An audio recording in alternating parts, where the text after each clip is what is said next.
Hey everybody, it's me, Luenell, the original bad girl of comedy, and you are watching the Dominick Natty Show, baby. Have you ever spoken out and during the Me Too movement, or have you ever been sexually harassed in your career? Well, I have been raped. The first time I had sex, I was raped by 3 white boys at my school because I was educated in all white schools in the suburbs. And I told that day. I didn't wait 40 years later, 30 years later, but I didn't also get raped by any powerful person.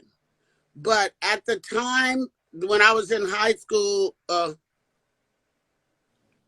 junior high school, when I was in junior high school and this happened, like I said, I went to all white schools. I lived in the suburbs. They did call the police, but the man who raised me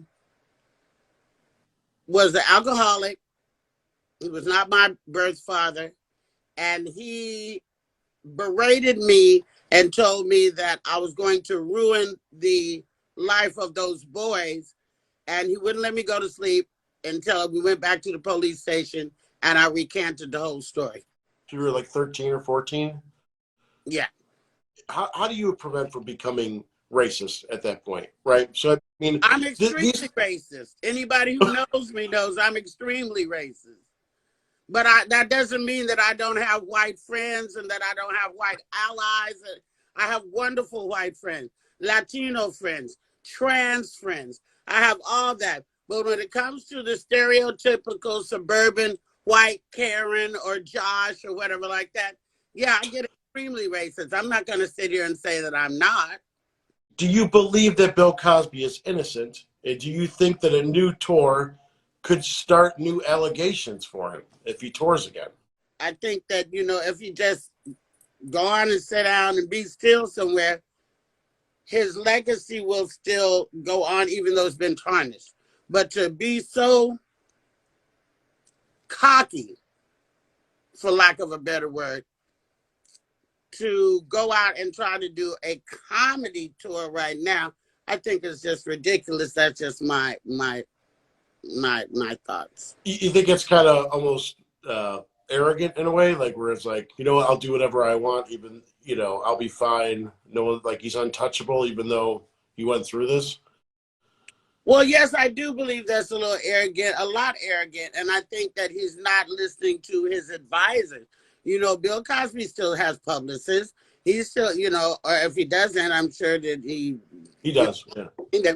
And I'm sure that they're not advising him, oh, yeah, go out and do comedy. We're just waiting for you. I don't believe that he's listening to the people who are advising him, Are you saying his publicist? I know his publicist. His publicist thinks it's a good idea. Oh, yeah. Well, his publicist is probably getting paid a great deal of money. What about Louis C.K.? He just announced a new tour. Do you think that Louis C.K. should be given a second chance? I think that a white man can do anything he wants to.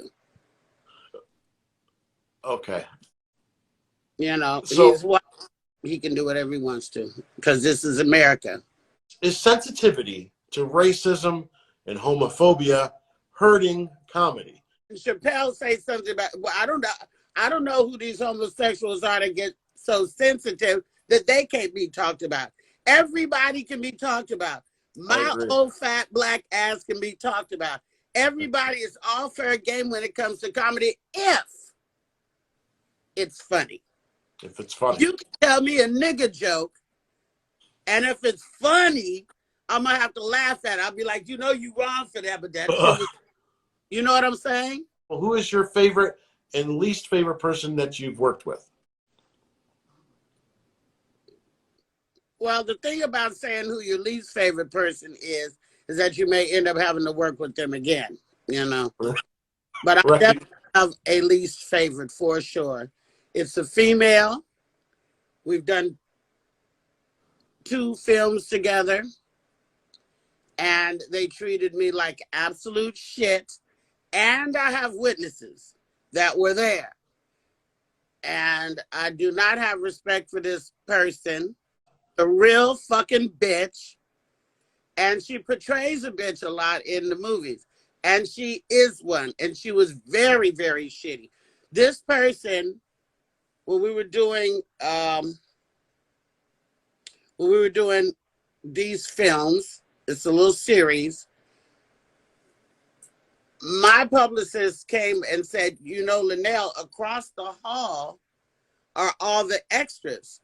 Wouldn't it be fun to go over there and say hi to the extras, take a couple pictures, and give out your social media? Yeah. I said, yeah, I'll do that. And I turned around and told all the big stars of this movie, I said, hey, guys, I'm about to go say hi to the extras. Anybody want to come with me? And not one motherfucker moved. Not one. And these are people that y'all love, and you just love them and all that shit. And I know that they're dirty, shitty motherfuckers, and this one lady in particular. Maybe Tarash. Well, she was in the room, but she's not who I'm speaking of, but she was in the room.